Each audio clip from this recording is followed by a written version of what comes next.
जय हिंद। कैसे हैं आप सब? आशा करते हैं स्वस्थ होंगे, मस्त होंगे और सच्ची लगन और निष्ठा के साथ अपने कर्तव्यों का निर्वहन अवश्य कर रहे होंगे। सुबह सुबह का क्लास है। थोड़ा सा एक कोट हमने पढ़ा कबीर दास का। कहते हैं कि शब्द संवारे बोलिए, शब्दों के हाथ न पाव। शब्द संवारे बोलिए, शब्दों के हाथ न पाव। एक शब्द औषधि करे और दूजा करे घाव। मतलब इसका अर्थ है कि हम जो कुछ भी बोलते हैं सदैव हम सभी को सोच समझकर नाप तौल के बोला जाना चाहिए। और जब हम सोच समझ करके बोलते हैं, अच्छी वाणी बोलते हैं, तब सामने वाला जो सुनता है उसको सुनने में अच्छा लगता है और वह जो शब्द जो वाणी हम बोल रहे हैं वो उसको औषधि के समान काम करता है। लेकिन जब हम किसी को बेतुका बात या अलग अंदाज में जब हम उसको एकदम डांट देते हैं या बिना सोचे समझे जब शब्दों का उच्चारण हमारे मुख से होता है, तब वह शब्द दूसरों जो व्यक्ति सुन रहा है उसमें वह घाव या चोट पहुंचाने का कार्य करता है। तो इन बातों का ख्याल रखिएगा। आप लोग तो छात्र जीवन में हैं। हम बार बार कहते हैं कि जिस वृक्ष में फल नहीं लगा है वो लगता है कि एकदम लफार मार रहा होता है। जैसे ही वृक्ष में फल लग जाता है तब वृक्ष अपने आप झुक जाता है। तो ये आपको सीखना है। जब आपके पास ज्ञान नहीं था, जब आप नीचे की कक्षाओं में पढ़ रहे थे, तो उस समय अगर जो आप नहीं सीखे, कम ज्ञान के चक्कर में क्या हुआ कि बात बात पे गुस्सा हो जाना, लड़ाई कर लेना, गाली दे देना, ये सब जब बचपन में हो रहा था। लेकिन अब आप लोग बड़े हो रहे हैं, कक्षा 9th में चले गए हैं, तो थोड़ा सा इस सब पे कंट्रोल होना चाहिए कि कब हम किस वाणी का उच्चारण कर रहे हैं। ये वही बोलिए जो आपको सुनने में अच्छा लगे। अगर जो आपको गाली सुनने में अच्छा नहीं लगता है तो दूसरा को दीजिए भी नहीं। अगर जो सुनने में अच्छा लगता है तो आप बढ़िया से दीजिए, है कि नहीं। इसलिए इन सभी बातों को सीखना है और समझे। चलिए शुरू करते हैं आज के इस कक्षा का, जिसका नाम है पदार्थ का वर्गीकरण। इसमें जितना भी 7 लेक्चर हो चुका है वह बहुत महत्वपूर्ण था। यह भी जो लेक्चर है वह अति महत्वपूर्ण होने जा रहा है। तो सबसे पहले तो वीडियो को लाइक कर दीजिए और जो दोस्त अगर यह वीडियो उन तक नहीं पहुंचा है तो शेयर भी कर दीजिए। और शुरू करते हैं अब इस सेशन की।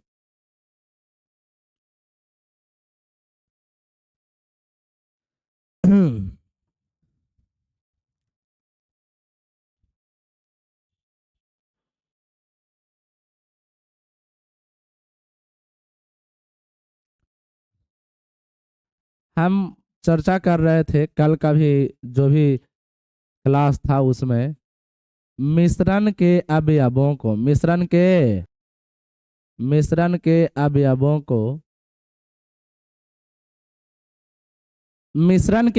को अलग करने की जो विधियां थी उसमें हम प्रमुख 6 विधियों के बारे में चर्चा कर चुके हैं। पहला विधि का नाम था हाथ से चुनकर, दूसरा विधि का नाम था चलने से चालकर, तीसरा विधि का नाम था थिराना कोचे, और चौथा विधि का नाम था छान छान कर कौजिकर छान कर, यह छानना है ना। पांचवा विधि का नाम था बाष्पन कौचे बाजपन। अच्छा, छठा विधि का नाम था उधार्व पातन। क्या नाम था? उधार्व पातन। आज हम पढ़ेंगे चुंबकीय पृथक्करण विधि। कौन सी विधि? चुंबकीय पृथक्करण विधि। कौन सा विधि बउआ? चुंबकीय पृथक्करण विधि। 7वां है ना, चुंबकीय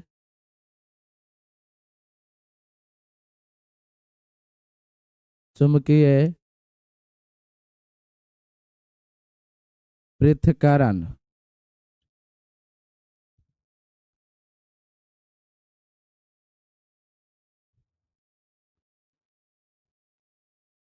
चुंबकीय पृथक्करण विधि की जब हम बात करते हैं तब बोलेंगे कि इस विधि का प्रयोग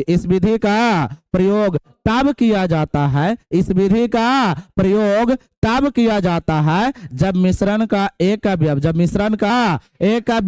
चुंबकीय हो, जब मिश्रण का एक अवयव चुंबकीय हो तथा दूजा अवयव अचुंबकीय हो। मतलब एक जो अवयव है उसमें चुंबकीय गुण मतलब चुंबक से वो आकर्षित हो जाएगा, वो गुण पाया जाता है। तथा दूसरा जो अवयव है जो चुंबक के से आकर्षित नहीं होता है। तो जैसे मतलब कहे कि इस विधि में उन मिश्रण के अवयवों को अलग किया जाता है जिसका एक अवयव चुंबकीय हो मतलब चुंबक में चिपक जाता है, तथा दूसरा अवयव अचुंबकीय हो मतलब चुंबक में नहीं चिपकता है। तो इस विधि का चुंबकीय पृथक्करण विधि द्वारा उन सभी मिश्रण के अवयवों को अलग किया जा सकता है जिसमें एक अवयव चुंबकीय रहे तथा दूसरा का अवयव क्या रहे, अचुंबकीय रहे। आगे समझ में, चलिए लिख देते हैं इसमें। बोलिए, इस विधि का प्रयोग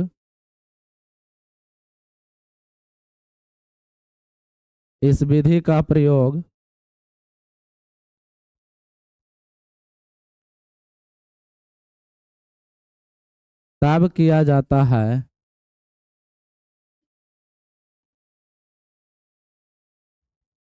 जब मिश्रण का एक अवयव क्या हो, चुंबकीय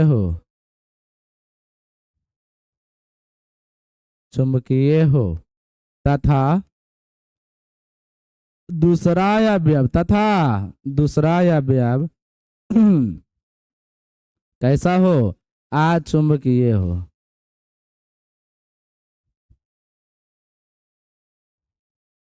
तथा दूसरा अवयव अचुंबकीय हो। उदाहरण जानते हैं,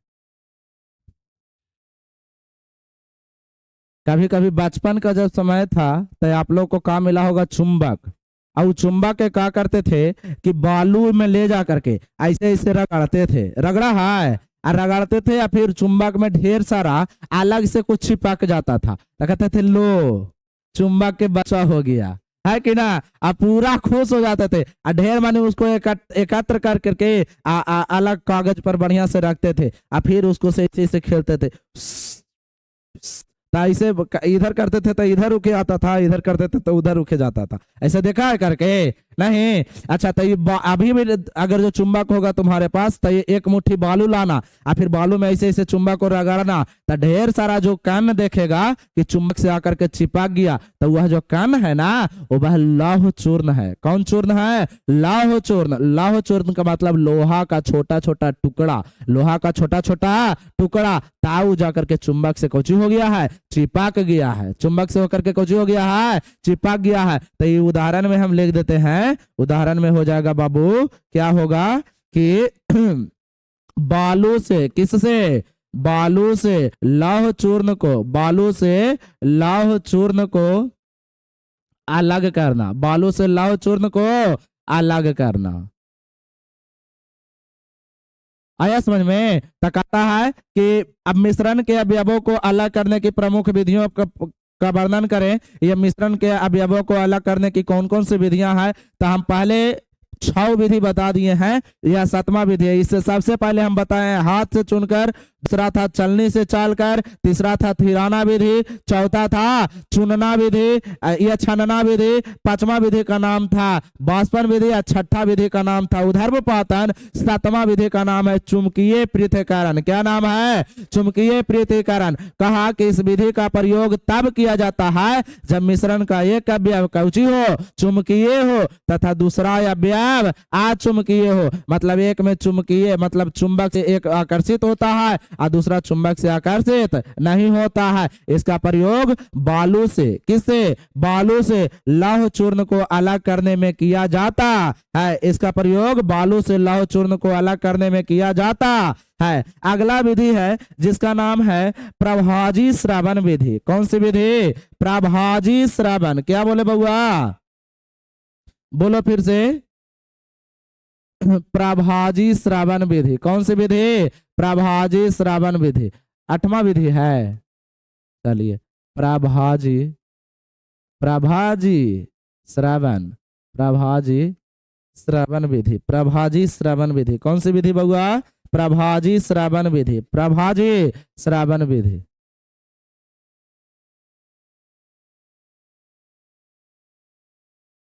कहता है कि इस विधि का प्रयोग तब किया जाता है, इस विधि का प्रयोग तब किया जाता है, इस विधि का प्रयोग तब किया जाता है जब मिश्रण के प्रत्येक अवयव का क्वथनांक, जब मिश्रण के प्रत्येक अवयव का क्वथनांक अलग अलग होता है, जब मिश्रण के प्रत्येक अवयव का क्वथनांक अलग अलग होता है। कहता है कि इस विधि का प्रयोग, जो प्रभाजी श्रवण विधि है, 8वां में पढ़ाए होंगे कि पेट्रोलियम से, पेट्रोलियम का प्रभाजी श्रवण, पेट्रोलियम जो है उसमें तुम लोग को पता होगा कि पेट्रोल है, डीजल है, किरोसिन है कि ना, और ग्लिसरॉल है, ये सब अलग अलग तापमान पर एकत्र होता है या प्राप्त होता है। कोई 100 डिग्री सेल्सियस पर, कोई 200 डिग्री सेल्सियस पर, कोई 300 डिग्री सेल्सियस पर जब हम गर्म करते हैं अलग अलग एक पाइप के सहारे से, तो अलग अलग तापमान पर अलग अलग हमको मतलब जो खनिज तेल है वो प्राप्त होता है। तो कहता है प्रभाजी श्रवण विधि, प्रभाजी श्रवण विधि की बात करें तो इसमें कहे कि इस विधि का प्रयोग तब किया जाता है, इस विधि का प्रयोग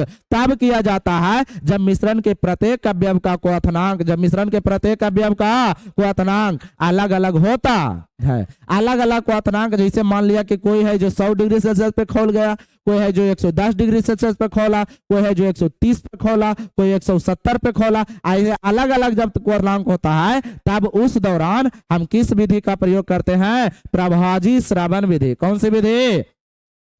तो लिख देते हैं कि इस विधि का प्रयोग, इस विधि का प्रयोग बोलिए, इस विधि का प्रयोग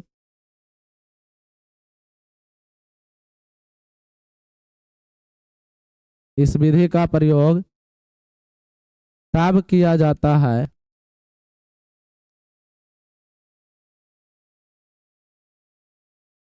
जब मिश्रण का एक अवयव, अच्छा मिश्रण के अवयवों का क्वथनांक, मिश्रण के अवयवों के का क्वथनांक,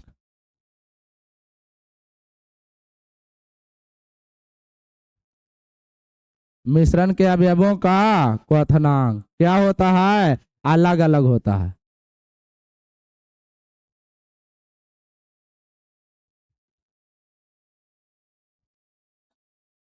अलग अलग होता है। इसका उदाहरण पेट्रोलियम से, कोची बोले बगुआ? पेट्रोलियम से, पेट्रोलियम से उसके अवयवों को, पेट्रोलियम से उसके अवयवों को अलग करना, को कुछ करना, अलग करना, पेट्रोलियम से उसके अवयवों को अलग करना। देखिए दो विधि के बारे में हम बता दिए, पहला में इस 7वां में बताया चुंबकीय पृथक्करण विधि, और अगला बता दिए कौन सी विधि? प्रभाजी श्रवण विधि। कौन सी विधि? प्रभाजी श्रवण विधि। अगला जो विधि है जिसका नाम है आप केंद्रण विधि या आप केंद्रीकरण विधि। कौन सी विधि? आप केंद्रीकरण विधि। कौन सी विधि? आप केंद्रीकरण, आप केंद्रीकरण। 7वां जो विधि था उसमें हम बताया कौन सी विधि? चुंबकीय पृथक्करण विधि। कौन सी विधि? और यह जो विधि है इसका नाम है प्रभाजी श्रवण विधि। कौन सी विधि? प्रभाजी श्रवण विधि। 8वां में हो गया। अब 9वां में जब हम चलेंगे तब हम पढ़ेंगे कौन सी विधि के बारे में? आप केंद्रीकरण विधि। कौन सी विधि बउआ? आप केंद्रीकरण। क्या बोले? आप केंद्रीकरण विधि। बोलो तो, आप केंद्रीकरण विधि। आप केंद्रीय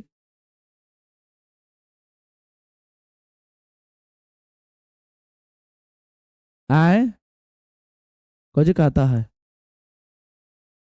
अभी चल रहा है 11 गो। अच्छा वो देख लेते हैं हम। आप केंद्रीकरण विधि। कौन सी विधि? आप केंद्रीकरण विधि। कौन सी विधि? आप केंद्रीकरण विधि। तो कहता है इस विधि का प्रयोग, इस विधि का तब किया जाता है, इस विधि का प्रयोग तब किया जाता है जब मिश्रण का एक अवयव भारी, जब मिश्रण का एक अवयव भारी तथा दूसरा का जो अवयव है जो हल्का होता है। दूसरा अवयव क्या होता है? हल्का होता है। कहता है कि आप केंद्रीकरण विधि में बोलेंगे इस विधि का प्रयोग तब किया जाता है जब मिश्रण का एक अवयव भारी तथा दूसरा अवयव क्या होता है? हल्का होता है। कभी कभी तुम लोग देखा होगा कि मट्ठा महाता होगा, मट्ठा ऐसे करके बढ़िया से ऐसे से महते होंगे मम्मी, ता उससे निकलता है क्या? घी। क्या निकलता है?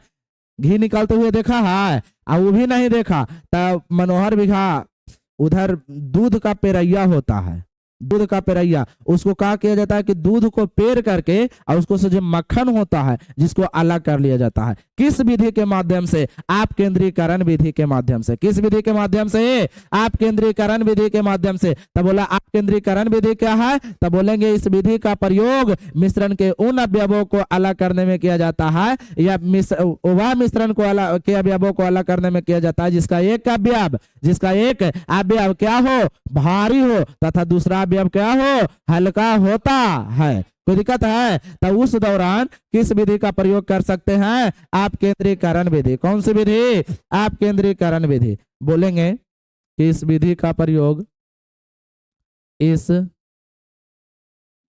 विधि का प्रयोग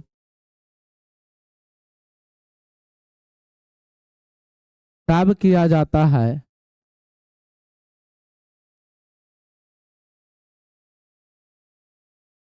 जब मिश्रण का एक अवयव, मिश्रण का एक अवयव क्या हो? भारी हो तथा दूसरा अवयव क्या हो जी? हल्का हो। जैसे उदाहरण अभी बताए, बोलो क्या बताए?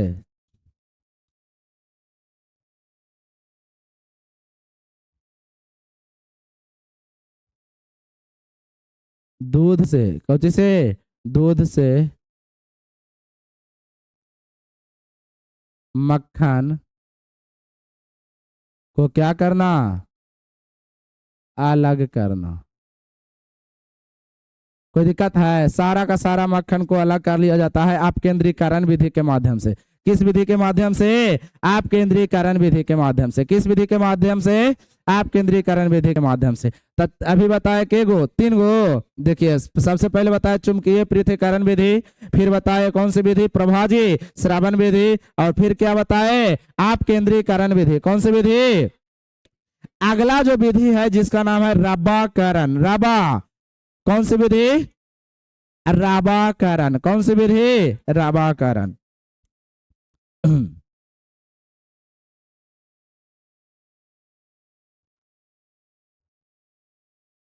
10वां विधि का नाम है रबाकरण विधि। कौन सी विधि? रबाकरण विधि। कहता है कि इस विधि का प्रयोग, इस विधि का तब किया जाता है, इस विधि का प्रयोग तब किया जाता है जब मिश्रण को गर्म करने पर, जब मिश्रण को गर्म करने पर उसका एक जो अवयव है जो राबा के रूप में प्राप्त होता है। किसके रूप में प्राप्त होता है? राबा के रूप में। राबा के मतलब ढेला, राबा के मतलब कौन सी? ढेला के रूप में प्राप्त होता है। तो उस दौरान कौन सी विधि का प्रयोग किया जाता है? रबाकरण विधि। कौन सी विधि? कौन सी विधि बोले? रबाकरण विधि। कौन सी विधि? रबाकरण विधि। तो रबाकरण विधि में बोलेंगे कि इस विधि का प्रयोग, क्या बोले? इस विधि का प्रयोग तब किया जाता है, इस विधि का प्रयोग तब किया जाता है जब मिश्रण का एक अवयव, जब मिश्रण को गर्म करने पर उसका एक अवयव कौची के रूप में प्राप्त होता है? राबा के रूप में, ढेला के रूप में प्राप्त होता है, तो उसे कहते हैं रबाकरण विधि। कौन विधि? रबाकरण विधि। कौन विधि? रबाकरण विधि।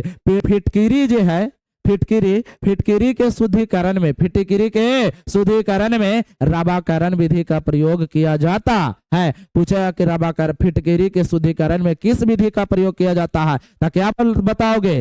रवाकरण विधि। आप पेट्रोलियम के अवयवों को अलग करने में किस विधि का प्रयोग किया जाता है, तब बताओगे क्या? प्रभाजी श्रवण विधि। कौन सी विधि? प्रभाजी श्रवण विधि।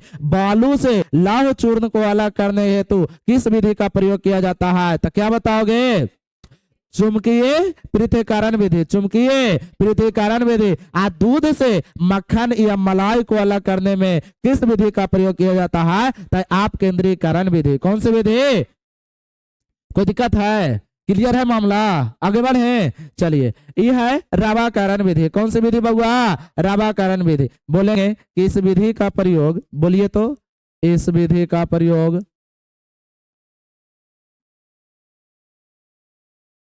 इस विधि का प्रयोग तब किया जाता है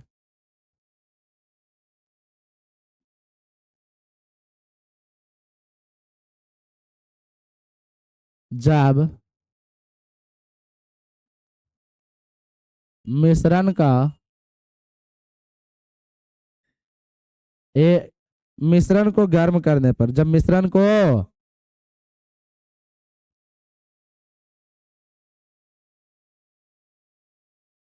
को गर्म करने पर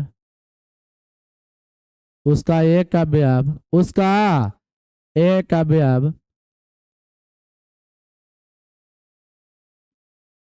एक अवयव कौची हो जाता है? राबा के रूप में। किसके रूप में? राबा।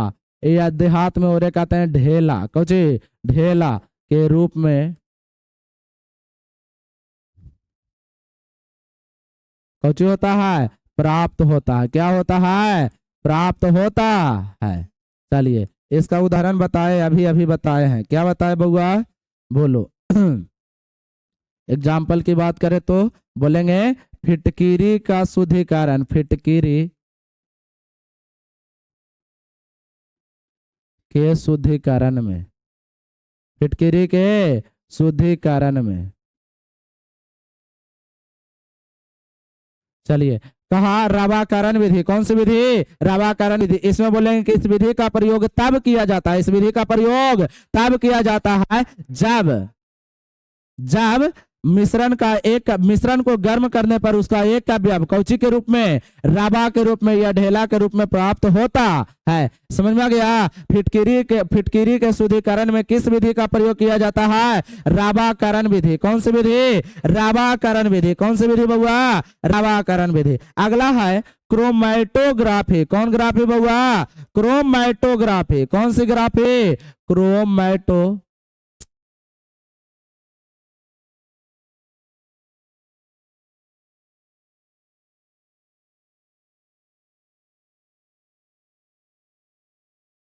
कहेंगे कि इस विधि का प्रयोग तब किया जाता है जब जो मिश्रण है उसमें अनेक प्रकार के रंग मिले हो। अनेक प्रकार का क्या मिला हो? रंग मिला हो। तो वैसे अवयवों को उसको अलग करने के लिए किस विधि का प्रयोग किया जाता है? क्रोमैटोग्राफी। कौन सी ग्राफी? क्रोमैटोग्राफी। इस विधि का प्रयोग स्याही के रंगों को अलग अलग करने में किया जाता है। कोई दिक्कत है? नहीं ना? चलो लिख देते हैं इसको कि इस विधि का प्रयोग, बोलिए, इस विधि का प्रयोग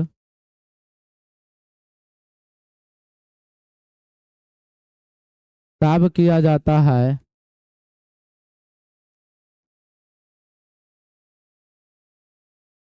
जब मिश्रण में अनेक अवयव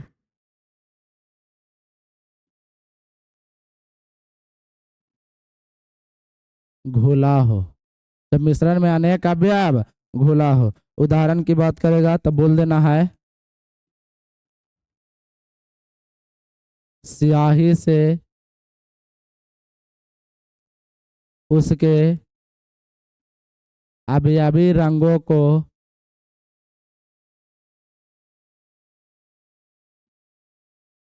क्या करना? अलग करना। क्या करना? अलग करना। हम अभी तक बताए कि मिश्रण के अवयवों को अलग करने की प्रमुख विधियां। सबसे पहले बताया उसमें हाथ से चुनकर, दूसरा में बताया चलने से चालकर, तीसरा में बताया थिराना, चौथा में बताए छनना, पांचवा में बताए बाष्पन, छठा में बताए ऊर्ध्वपातन, सातवां में बताए चुंबकीय पृथक्करण, आठवां में बताए प्रभाजी श्रवण। कौन से श्रवण? प्रभाजी श्रवण विधि। आठवां में बताए अपकेंद्रीकरण। कौन सी विधि? अपकेंद्रीकरण। नौवां में था। अच्छा, और छूट गया का? प्रभाजी श्रवण हो ही गया, चुंबकीय पृथक्करण हो ही गया। चलिए ठीक है। आठवां में नौवां में अपकेंद्रीकरण विधि, 10वां में बात करें तो रवाकरण विधि, और 11वां विधि का नाम क्या है? क्रोमैटोग्राफी। क्रोमैटोग्राफी। यह जो विधि है एकदम मुख्य रूप से मिश्रण के अवयवों को अलग करने के लिए प्रचलित जो विधियां थी, इसमें सब क्लियर हो गया। तो यह क्लास आप लोगों को कैसा लगा यह हमें कमेंट बॉक्स में अवश्य बताइएगा। मिलते हैं अगला लेक्चर के साथ। तब तक के लिए अपना ख्याल रखिएगा, खूब मन लगा के पढ़ाई कीजिए। जय हिंद।